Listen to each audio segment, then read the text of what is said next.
Assalamualaikum warahmatullahi wabarakatuh. Innal hamdalillah nahmaduhu wa nasta'inuhu wa nastaghfiruhu wa na'udzu billahi min shururi anfusina wa sayyiati a'malina. May yahdihillahu fala mudilla lahu wa may yudlil fala hadiya lahu. Wa asyhadu an la ilaha illallah wahdahu la syarika lahu wa asyhadu anna Muhammadan 'abduhu wa rasuluh. Allahumma shalli wa sallim wa zid wa barik wa an'im 'ala nabiyyina Muhammadin wa 'ala alihi wa ashabihi ajma'in. Qala Allah tabaraka wa ta'ala ya ayyuhalladzina amanu taqullaha haqqa tuqatih wa la tamutunna illa wa antum muslimun. Ya ayyuhan nasu taqu rabbakum alladzi khalaqakum min nafsin wahidah wa khalaqa minha zawjaha wa batha minhuma rijalan katsiran wa nisaa'a wattaqullaha alladzi tasaaluna bihi wal arham innallaha kana 'alaykum raqiba. Ya ayyuhalladzina amanu taqullaha wa qulu qawlan sadida yuslih lakum a'malakum ويغفر لكم ذنوبكم ومن يطع الله ورسوله فقد فاز فوزا عظيما.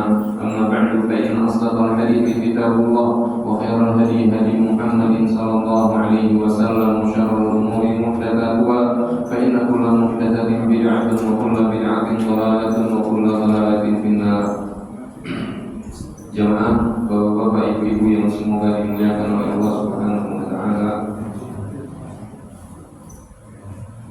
Kita bersyukur kepada Allah Subhanahu wa taala atas limpahan rahmat dan karunia-Nya sehingga di pagi hari yang berbahagia ini kita dapat melakukan kewajiban kita sebagai seorang muslim, yaitu salat subuh secara berjamaah.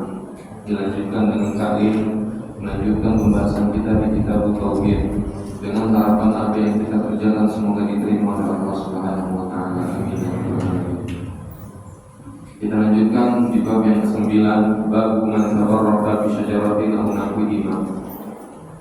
Bab seorang yang mencari keberkahan dengan syajar, pohon, aw hajar, atau dengan batu, aw nahwihima, atau dengan yang selain keduanya.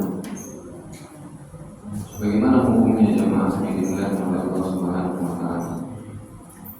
Yang pertama, kita akan bahas apa itu keberkahan. Ya.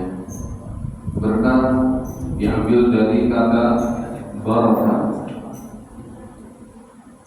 Dalam Mu'jam Al-Qais Al-Lughah dikatakan bahwasanya barakah itu maknanya tetap atau bertambah. Barakal ba'ir yabruku burukan. Seekor onta menetap atau dia duduk, maka berkah di sini maknanya tetapnya sesuatu pada seseorang. Berkah juga bisa bermakna bertambahnya sesuatu, berkembangnya sesuatu. Tabrik maknanya adalah mendoakan seorang akan mendapatkan keberkahan. Tabarruk maknanya adalah ngalap berkah atau qalabul barakah. Secara adapun makna barakah dalam Al-Quran wa Sunnah adalah langgengnya kebaikan. Kadang pula maknanya bertambahnya kebaikan. Maknanya sama. Ya, ini kesimpulan dari Dr. Nasir Al-Judani dalam At-Tabarruk halaman 39. Wariya Ali bin Abbas radhiyallahu anhuma, diriwayatkan dari Ibnu Abbas radhiyallahu anhuma, beliau mengatakan wa ma'na al-barakah, makna barakah itu adalah al-kathratu fi kulli khair. Maknanya apa? Yaitu banyak dalam segala kebaikan. Itu yang disebut dengan barakah. Dan yang perlu kita ketahui jemaah yang dimuliakan oleh Allah Subhanahu wa taala, bahwasanya keberkahan itu seluruhnya di tangan Allah Subhanahu wa taala. Allah berfirman, "Biyadikal khair." Ya Allah, di tanganmu lah segala macam bentuk kebaikan. Innaka 'ala kulli syai'in qadir. Sesungguhnya Engkau Maha mampu atas segala sesuatu. Allah Maha kuasa atas segala sesuatu. Dan Allah juga berfirman, "Wa ma bikum min ni'matin fa min Allah." Apa saja nikmat yang ada pada dirimu, ketahuilah itu datangnya dari siapa? Dari Allah Subhanahu wa Ta'ala. Allah juga berfirman dalam surah Al-Imran ayat 73, "Qul innal fadla biyadillah yu'tihi man yasha' wallahu wasi'un 'alim." Katakanlah sesungguhnya al-fadl, karunia itu adanya di mana? Di tangan Allah Subhanahu wa Ta'ala. Yu'tihi man yasha', Allah akan berikan karunia-Nya kepada orang-orang yang Allah kehendaki. Wallahu wasi'un 'alim, dan Allah Maha luas karunia-Nya, Allah juga Maha mengetahui. Wallahu wasi'un 'alim. Nah, Allah juga berfirman, "Qila ya Nuh, ihbir bisalamin minna wa barakatin 'alaika." Dikatakan, difirmankan, wahai Nuh, ihbir, turunlah, bisalamin minna, dengan keselamatan dari kami, dengan kesejahteraan dari kami, dan penuh dengan keberkahan dari kami atasmu. Ini menunjukkan bahwasanya Allah memberikan keberkahan kepada Nabi Nuh. Dan Allah mensifati dirinya dengan apa? Tabarak. Tabarakalladzii biyadihi mulk. Ini menunjukkan bahwasanya sifat ini tidak boleh kecuali hanya untuk Allah Subhanahu wa Ta'ala. Dan di antara makna tabarak artinya apa? Datangnya seluruh kebaikan hanya dari siapa? Dari Allah Subhanahu wa Ta'ala. Kita sudah dapat makna barakah, dan kita sudah mengetahui bahwasanya keberkahan itu datangnya dari siapa? Hanya dari Allah, dan hanya milik Allah Subhanahu wa Ta'ala. Allah turunkan kepada hamba-hamba. Nah, Allah Subhanahu wa Ta'ala memberikan keberkahan kepada makhluk-makhluknya yang Allah pilih. Apakah itu zatnya, tempatnya, dan waktunya. Zatnya Allah berkahi, tempatnya Allah berkahi, dan waktunya Allah berkahi. Zatnya, siapa mereka? Yaitu para nabi alaihi wassalatu wassalam. Mereka adalah orang-orang yang Allah berikan keberkahan. Allah berfirman, "Wa basyarnahu bi ishaqin nabiyyan minas salihin." Nabiyyan minas salihin. Aku berikan kabar gembira kepadanya dengan siapa? Dengan Nabi Ishaq. Dan dia adalah seorang nabi dari nabi-nabi yang saleh. Wa barakna alaihi, dan kami berikan keberkahan kepadanya. Ala Ishaq wa min dzurriyyatihima, kepada Nabi Ishaq dan kepada keturunan-keturunannya. Muhsinun wa zalimun li nafsihi mubin. Di antara keturunan-keturunan Nabi Ishaq ada di antara mereka yang berbuat baik, ada di antara mereka yang berbuat zalim kepada diri-diri mereka sendiri dengan nyata. Ini zatnya. Kemudian juga Allah berikan keberkahan kepada siapa, Pak? Nabi Isa alaihi salatu wassalam dalam surah Maryam. Allah berfirman, "Qala inni 'abdullahi ataniyal kitab wa ja'alani nabiyyan."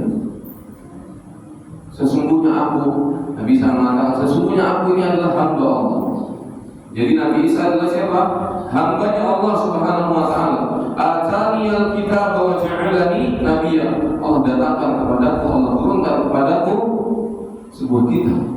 Wa ja'alani nabiyyan, dan Allah menjadikan diriku sebagai seorang nabi, sebagai seorang hamba, bukan untuk disembah. Karena abdun itu maknanya yang menyembah, bukan yang disembah. Yang disembah siapa? Allah Subhanahu wa Ta'ala. Wa ja'alani mubarakan aynama kuntu, dan Allah menjadikan diriku sebagai seorang yang mendapatkan keberkahan dimanapun aku berada. Ini Nabi Isa. Dan yang lainnya juga siapa? Nabi kita Muhammad sallallahu alaihi wasallam. Nah, banyak hadis-hadis yang menjelaskan bahwasanya Nabi sallallahu alaihi wasallam diberkahi oleh Allah Subhanahu wa Ta'ala.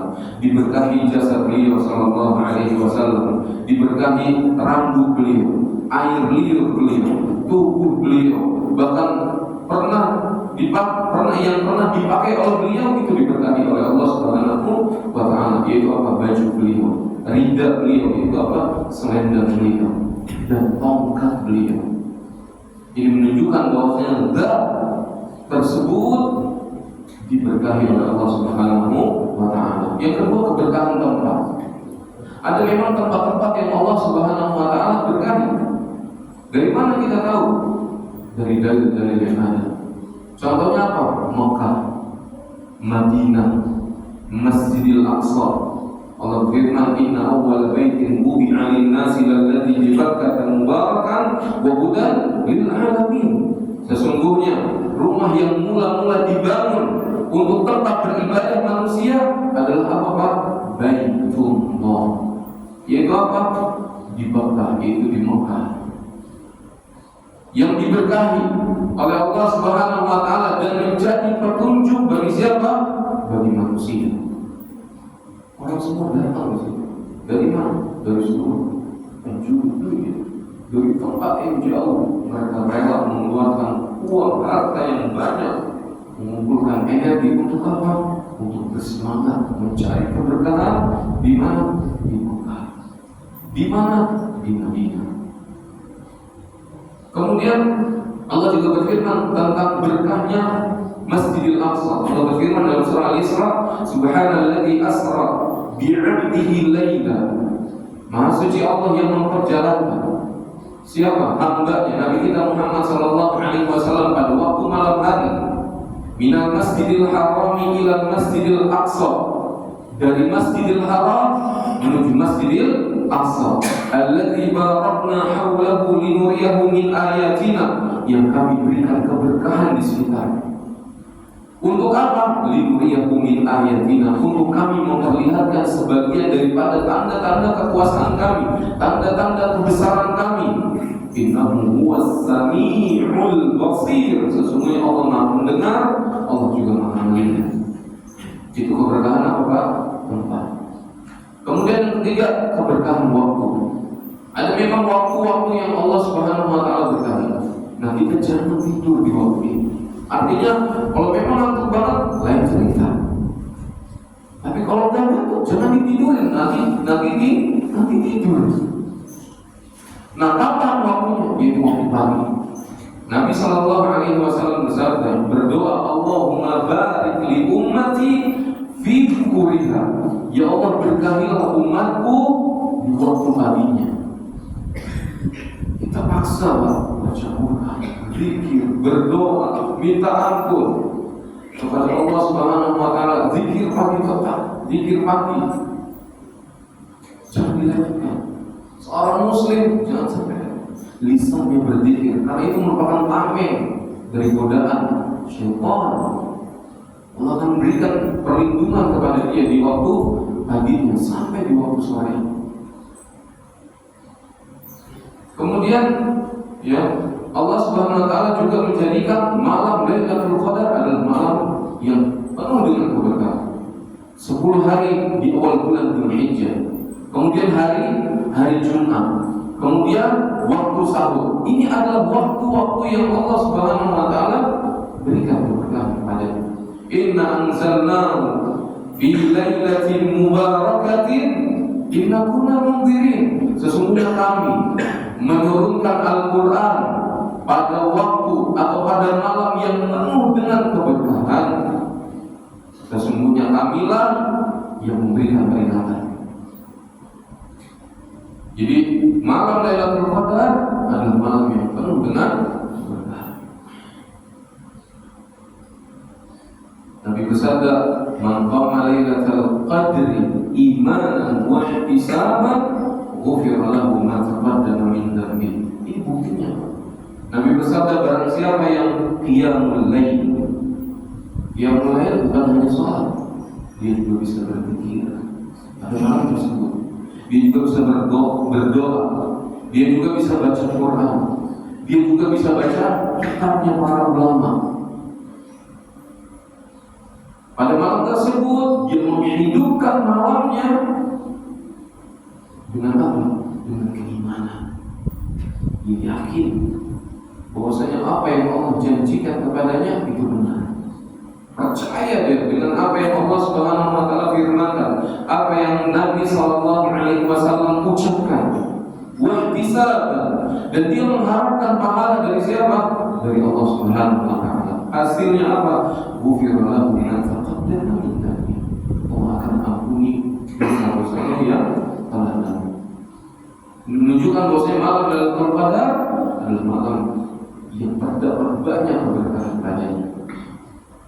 Kemudian ya, Allah juga memberikan keberkahan pada hujan. Makanya kalau turun hujan, tidak boleh seorang mencela hujan. Ya hujan, terjadi kan? Ya banjir dah, capek lagi dah. Ya. Padahal hujan adalah apa? Keberkahan. Allah berfirman, "Wa nazzalna minas samaa'i ma'an mubarakan." Kami turunkan dari langit air yang berkah. Fa'ambatsna bihi jannatin wa habbal hasir. Yang dengan air tersebut kami tumbuhkan apa? Pohon-pohonan. Kami tumbuhkan pohon-pohon dan biji-biji tanaman yang dapat dipanen. Jadi hujan itu merupakan keberkahan. Air yang penuh dengan keberkahan. Dan hujan itu adalah rahmat. Tidak boleh kita mencelanya. Kalau ternyata banjir, doanya apa Pak? Bukan dihentikan hujannya, tetapi dipindahkan ke tempat-tempat yang tandus. Itu bukan minta agar diberhentikan hujannya, karena itu merupakan rahmat, keberkahan dari Allah Subhanahu wa taala. Siapa yang sanggup hidup tanpa keberkahan dari Allah? Tidak ada yang bisa. Kita butuh kebaikan, kita butuh keberkahan dari Allah Subhanahu wa taala. Makanya doanya apa? Allahumma hawalaina wa la alaina. Ya Allah, turunkanlah hujan di sekitar kami. Di mana? Di tempat-tempat yang tandus. Di mana? Di tempat-tempat yang banyak pepohonan. Enggak bisa. Karena banyak daerah-daerah yang belum Allah turunkan hujan. Maka kita tidak boleh menolak hujan, tetapi memohon kepada Allah agar dipindahkan. Wala alaina, dan ya Allah, jangan kamu turunkan di atas kami, turunkan di sekitar kami. Itu yang kita minta kepada siapa? Allah Subhanahu wa taala tatkala turun hujan. Kemudian yang Allah berkahi adalah benda yang Allah berkahi adalah air Zam-Zam. Air Zam-Zam adalah air yang Allah berkahi. Khairu ma'i ala wajhil ardi ma'u Zam-Zam. Sebaik-baik air yang Allah turunkan di atas muka bumi ini adalah air Zam-Zam. Berkah. Dan Nabi sallallahu alaihi wasallam bersabda, innaha mubarakatun, innaha ta'amu tu'min. Sesungguhnya air Zam-Zam adalah air yang Allah berkahi. Sesungguhnya air Zam-Zam adalah makanan yang mengenyangkan. Bayangkan kalau kita selesai melakukan kita minum air apa Pak? Air Zam-Zam. Masya Allah, segernya bukan main, kenyang gitu.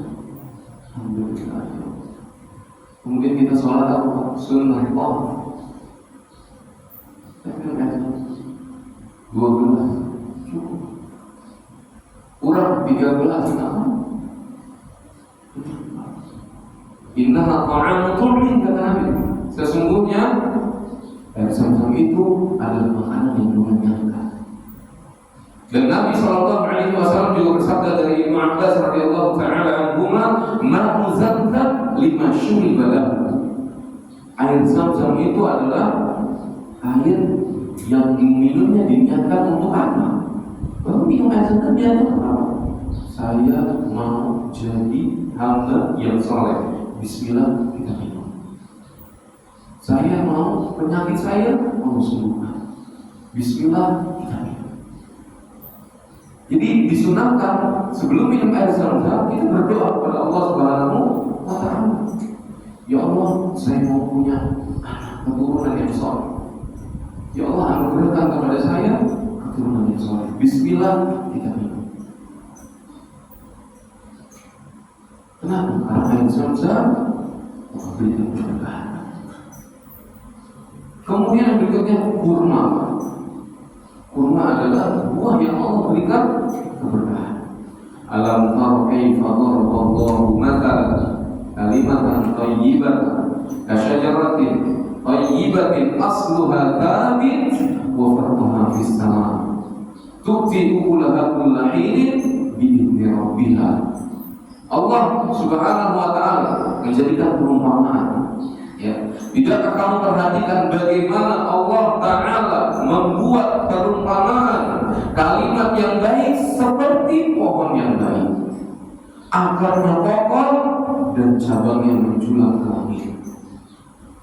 Ya, pohon kurma cabangnya menjulang ke langit.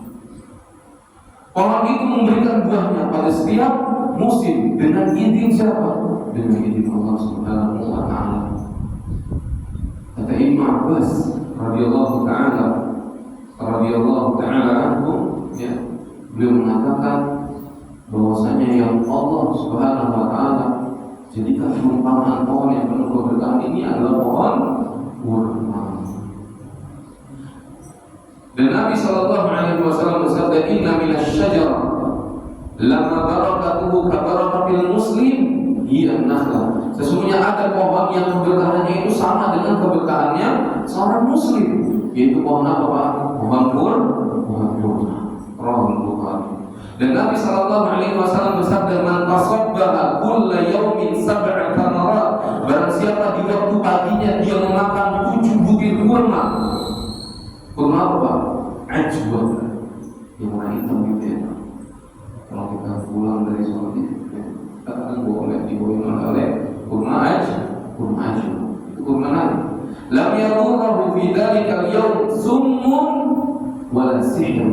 Maka pada hari itu dia tidak akan ada racun dan sihir yang memberikan mudarat kepadanya. Jadi kalau kita makan kurma di pagi hari, kurma apa? Kurma ajwa 7 butir, maka pada hari itu sihir dan racun tidak akan membahayakannya. Ini menunjukkan bahwasanya kurma memiliki apa? Keberkahan. Kemudian yang berikutnya adalah makan sahur. Nabi bersabda, "Tasahharu fa inna fis sahuri barakah." Makan sahur, karena sesungguhnya pada makan sahur terdapat keberkahan. Jangan mengatakan saya emang gak makan sahur dia kuat Ustaz. Ada kan yang begitu kan? Saya emang gak makan sahur dia kuat. Bukan itu yang kita inginkan. Yang kita inginkan adalah mendapatkan keberkahannya. Dengan apa? Melakukan sebab, yaitu makan sahur. Walau bijur'atin min ma', kata Nabi. Walaupun hanya setengah air, gak ada rendang, gak ada opor, adanya apa? Adanya air. Kita terkopi. Dengan itu kita melihatkan agar Allah Subhanahu wa taala menurunkan keberkahannya untuk siapa? Untuk kita. Dan dengan sahur kita menyelisihi orang-orang Yahudi. Dengan sahur kita mencontoh Nabi kita Muhammad sallallahu alaihi wasallam. Dapat pahala enggak? Itu yang kita inginkan.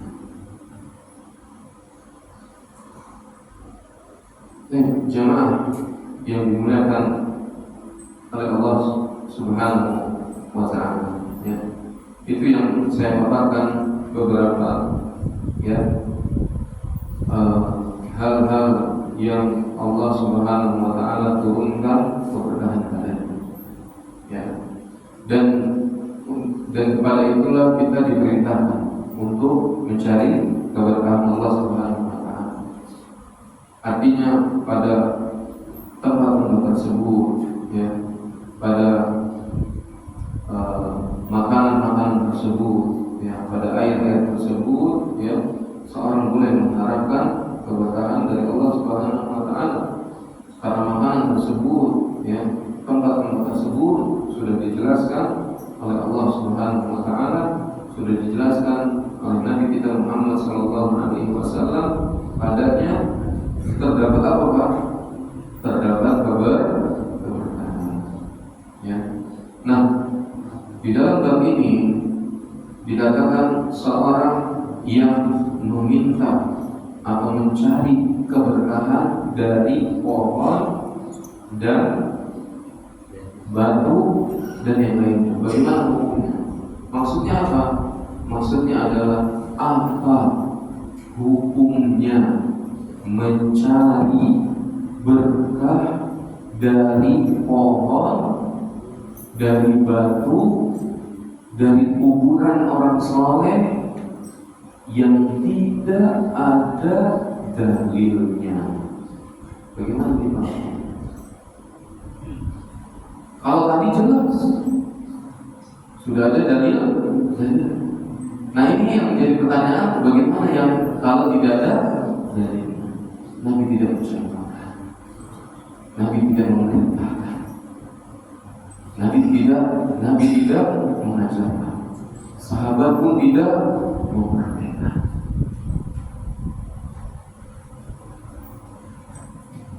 Jadi kalau kita benar-benar cinta kepada Allah, kita harus mencontohkan Nabi Muhammad sallallahu alaihi wasallam dalam perbuatan.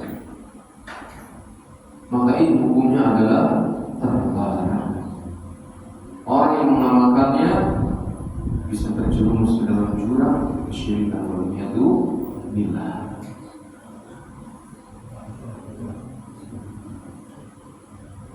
Jemaah yang dimuliakan oleh Allah Subhanahu wa taala, bapak-bapak, ibu-ibu yang semoga dirahmati oleh Allah Subhanahu wa taala. Perkara seperti ini yakni mencari keberkahan, mencari kebaikan kepada selain Allah atau kepada perkara-perkara yang tidak diizinkan oleh Allah Subhanahu wa taala, hukumnya terlarang, tidak boleh. Dan at-tabarruk dengan yang tidak syar'i bisa menjadi syirkun asghar dan bisa menjadi syirkun akbar. Syirkun asghar itu artinya apa? Syirik kecil. Syirkun akbar syirik besar. Syirik kecil tidak mengeluarkan pelakunya dari millah. Sedangkan syirik besar bisa mengeluarkan pelakunya dari millah, dari agama. Syirik kecil tidak menjadikan pelakunya kekal di dalam neraka. Sedangkan syirik besar bisa menjadikan pelakunya kekal di mana? Di dalam neraka. Kalau dia tidak bertobat sebelum ajal menjemputnya. Kalau dia bertobat gimana, Pak? Selesai. Alhamdulillah, itu yang kita ingin. Ketika datang kepadanya ilmu, datang kepadanya hidayah, dia belajar, yang tadinya nggak tahu jadi tahu, yang tadinya selama ini dia melakukan kesyirikan, karena saking semangatnya dia anggap baik, ternyata syirik. Kemudian dia belajar, dengan sebab itu dia bertaubat, Allah berikan ampunan kepadanya. Insya Allah. Yang pertama, mengusap mengharapkan keberkahan dari pohon, mengharapkan keberkahan dari yang lainnya, itu bisa menjadi syirik kecil tatkala apa? Tatkala seorang mencari keberkahan dengan keyakinan bahwa benda-benda tersebut hanyalah sebab yang Allah alirkan keberkahan melalui benda-benda tersebut. Jadi dia meyakini bahwasanya benda ini Allah alirkan keberkahan padanya, padahal tidak ada dalilnya. Maka ini menjadi syirik apa, Pak? Syirik kecil. Seperti seorang meyakini apa? Jimat misalnya. Saya yakini bahwa ini cuma sebab, tetap yang nyelamatin Allah. jimat ini saya jadikan sebagai sebab supaya saya selamat dari apa? Dari marah bahaya. Itu merupakan syirik kecil. Namun ini bisa menjadi syirik besar. Kapan Pak? Kapan benda-benda tersebut yang diyakini dapat memberikan keberkahan, kok bisa jadi syirik besar? Disebutkan bahwasanya tatkala ia meyakini dengan menempelkan tangannya pada benda tersebut, pada kuburan, ya, pada batu, pada pohon, kemudian dia nongkrong di kuburan itu, dia tawaf di kuburan itu, dia meminta kepada mayit itu, kemudian dia meyakini dengan dia melakukan amalan-amalan seperti itu dapat menjadikan dia tambah dekat kepada siapa? Allah Subhanahu wa Ta'ala. Bukan hanya tambah dekat, bahkan saya akan dapat berkahnya. Ya, maka kuburan tersebut atau penghuni kuburan tersebut atau tempat yang dia anggap berkah tersebut telah dijadikan tandingan selain Allah Subhanahu wa Ta'ala. Ini telah melakukan syirkun akbar. Karena ketika Nabi ditanya tentang syirik, Nabi menjawab apa? At-taj'ala lillahi niddan wa huwa khalaqaka. Syirik itu adalah engkau menjadikan tandingan buat Allah, padahal Allah yang menciptakan. Dan biarlah Allah yang menciptakan. Jadi tatkala seorang menjadikan tandingan yang seharusnya itu cuma bisa dilakukan oleh Allah Subhanahu wa Ta'ala, kemudian dia minta kepada selain Allah Subhanahu wa Ta'ala, ini namanya dia menjadikan tandingan. Padahal cuma Allah yang sanggup. Allah yang sanggup memberikan syafaat, Allah yang sanggup mengampuni dosa, Allah yang sanggup menurunkan keberkahan. Dan itu sudah saya paparkan tadi di awal, bahwasanya keberkahan itu di tangan siapa? Allah. Apabila orang itu, maka dia telah melakukan syirkun akbar. Kalau dia tidak bertaubat, maka ia akan menjadi penghuni neraka selama lamanya. Masalahnya makanya kita berdoa kepada Allah agar apa? Tidak berbuat syirik. Allahumma inna na'udzubika min an nusyrika bika wa ana a'lam wa nastaghfiruka lima la. Ya Allah, aku berlindung kepadamu dari berbuat syirik yang kami ketahui, dan aku mohon kepadamu ampunanmu dari berbuat syirik yang tidak kami ketahui. Jadi kita mohon ampun kepada Allah Subhanahu wa Ta'ala dan berlindung kepada Allah Subhanahu wa Ta'ala dari perbuatan syirik. Itu jemaah. Karena pernah terjadi ya di zaman Nabi Sallallahu Alaihi Wasallam, ya, dari Abu Waqid Al-Laythi, Abu Waqid Al-Laythi, anna Rasulullah Sallallahu Alaihi Wasallam, bahwasanya Rasulullah Sallallahu Alaihi Wasallam lama kharaja ila Khaybar, tatkala Nabi perang berangkat, ya, tatkala Nabi berangkat kemana keluar, tatkala Nabi keluar menuju Khaybar, ya, marra bi syajaratin lil musyrikin, ya. Jadi para sahabat berangkat bersama Rasulullah Sallallahu Alaihi Wasallam keluar menuju Khaybar, ya. Lalu mereka melewati pohonnya orang-orang musyrik. Yuqalu laha dzatu anwa. Pohon ini namanya apa? Dzatu anwa. Yu'alliquna 'alaiha aslihatahum. Di mana orang-orang musyrik mereka menggantungkan senjata-senjata mereka di pohon ini. Di pohon apa? Dzatu anwa. Faqala ya Rasulullah, para sahabat berkata kepada Rasulullah Sallallahu Alaihi Wasallam, ini para sahabat baru masuk Islam. Mereka mengatakan, wahai Rasulullah, ij'al lana dzata anwar kama lahum dzatu anwar. Buatkan untuk kami dzatu anwar sebagaimana mereka memiliki Kenapa?